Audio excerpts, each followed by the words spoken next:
In the quiet, respectable suburbs of Adelaide, Australia, a dark secret was brewing behind the pristine facade of one particular home. This is the story of the Snowtown Murders, also known as the bodice in barrels case, a tale so gruesome it sent shockwaves across the nation and the world.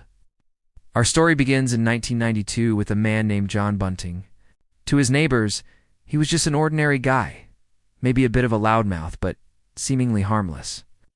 He worked at a slaughterhouse, a detail that would later take on a chilling significance. Bunting had a charismatic, almost magnetic personality. He was a master manipulator, able to draw people in and twist their perceptions of reality. He presented himself as a vigilante, a crusader against those he deemed undesirable. He had a particular, venomous hatred for specific groups of people, and he convinced others that it was their duty to help him cleanse society. The first person to fall under his spell was Robert Wagner. Wagner was looking for a strong male figure in his life, and Bunting fit the bill perfectly. Bunting preyed on Wagner's vulnerabilities, feeding him a steady diet of paranoia and hatred. Soon Wagner wasn't just a follower, he was an enthusiastic accomplice. Together, they began to build a small, twisted cult. They would target individuals they knew, often people who were vulnerable, isolated, or struggling. Their method was insidious. Bunting would first gain someone's trust, often by offering help or friendship. He would learn their secrets, their weaknesses. Then he would turn on them, using that information to justify their destruction in the eyes of his followers. The group's first victim was in 1992. The details are grim. The victim was someone Bunting had decided was a useless member of society. This set a horrifying precedent. The murders were not random acts of violence. They were calculated, cold-blooded executions, often preceded by days or even weeks of horrific torture. Bunting seemed to derive a perverse pleasure from the power he held over his victims, from breaking them down both physically and mentally.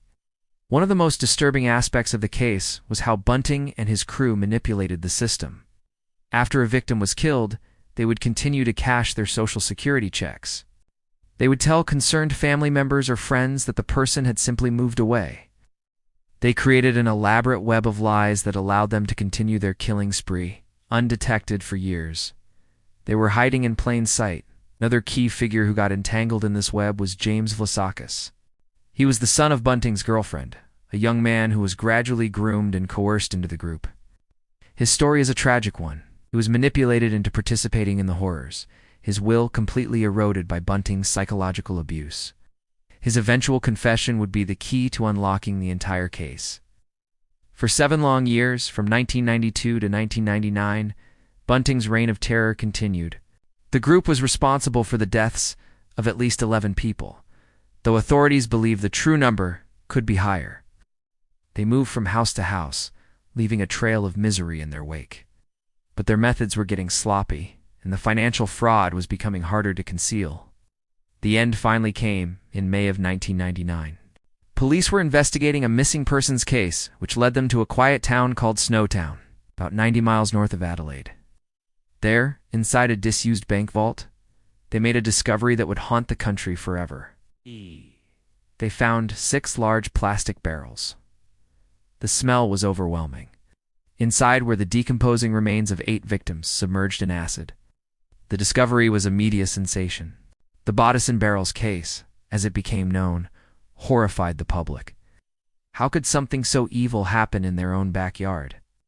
The investigation that followed was one of the most complex in Australian history. Police quickly zeroed in on John Bunting as the ringleader. With the help of James Vlassakis, who turned star witness for the prosecution in exchange for a reduced sentence, the full, horrifying picture began to emerge. Vlassakis' testimony was crucial. He detailed the methods, the motives, and the sheer brutality of Bunting and Wagner. He described how Bunting would play audio recordings of the victims' final moments to the group, a sick form of entertainment and a terrifying warning to anyone who might consider leaving. The trials were long and harrowing. John Bunting, the charismatic monster, was found guilty of 11 murders. He was sentenced to 11 consecutive life sentences without the possibility of parole, one of the harshest sentences in Australian legal history. Robert Wagner was found guilty of 10 murders and also received multiple life sentences. Other members of the group received various sentences for their roles in the crimes. The Snowtown Murders left a permanent scar on the Australian psyche. It was a story about more than just murder. It was about the dark side of human nature, about how easily people can be manipulated, and how evil can flourish in the most ordinary of places. The case forced people to look at their neighbors and wonder what secrets might lie behind closed doors. The bank in Snowtown where the bodies were found has since become a macabre tourist attraction, a grim reminder of the events that transpired there. For the families of the victims, the pain never truly goes away. Their loved ones were not just murdered.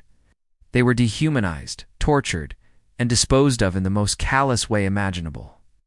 The story of John Bunting serves as a chilling reminder that monsters are not always lurking in the shadows. Sometimes they are the people we know, the people we trust. It's a cautionary tale about the power of charisma when it's twisted for evil, and the importance of questioning those who preach hatred and division. Thank you for watching. If you found this story as chilling and important as I did, please consider liking this video and subscribing to the channel for more deep dives into true crime cases. Stay safe out there.